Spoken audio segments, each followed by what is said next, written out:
Paano nga ba mako-convert ang TikTok Pay Later to GCash? Tara, alamin natin.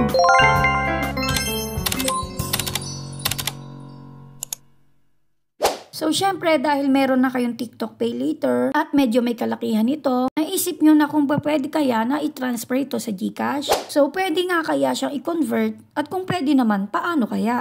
So, nung nakarang video ko ay sinabi ko sa inyo na hindi po pwedeng i-transfer, i-convert ang pera ninyo or yung credit limit ninyo sa TikTok Pay Later. Kasi nga, ang TikTok Pay Later ay dapat lang talagang gamitin sa TikTok Shop. Ay nakita talaga akong isang paraan kung paano siya ma-convert into GCash. Pero nag-chat muna ako sa live agent at kinonfirm ko kung totoo ba talaga hindi talaga siya pwedeng gamitin or i-convert into GCash. So, yun nga, medyo nag-antay lang ako mga 15 minutes dito kasi ang haba ng pila. Tapos nung nakakonect na ako, is tinanong ko na agad-agad kung pwede nga bang i-convert to GCash yung credit limit ko sa TikTok Pay Later. Tapos yun nga, medyo nalito siya rito. Kasi yung sined niya sa akin na sagot is yung tungkol sa TikTok Pay Later, which is alam ko na naman yon. Pero yun nga, sa huli, sabi niya na hindi daw talaga maaaring ma-convert. Pwedeng maging pera or maging GCash ang inyong TikTok Pay Later. Pero may isang way pa talaga para ma-convert niyo into GCash ang inyong TikTok Pay Later. Pero disclaimer muna, convert at your own risk. Ito kasi medyo risky siya at ako mismo hindi ko pa natatry. Pero may ilang mga nagsasabi na okay naman daw at nakapag-convert naman sila. Ito sa taas, isi-search nyo lang ay TikTok Pay Later convert or TikTok Pay Later to GCash, mga ganon. Halimbawa, TikTok Pay Later cash out. Pagka-search nyo yan is may mga lalabas na TikTok Pay Later conversion. So, pipili na lang kayo dyan. So, hindi ko na talaga ituturo totally kung paano yung proseso sa pag-convert sa kanila. Dahil nga hindi ko to sigurado at ayoko rin naman mag-take ng risk. Kasi malay nyo sa akin pag-convert ko is okay naman. Tapos pag-convert nyo is hindi pala, na-scam kayo. So, baka sisihin nyo ko, mahirap na. Kaya nga, sabi ko kapag nag-convert kayo is convert at your own risk. In-need talaga kayo ng pera. Siguro pwede nyong itry 100 pesos muna. Kayong magbibigla agad ng 5,000 or kahit 1,000 lang or 500. Again, pinapaalala ko,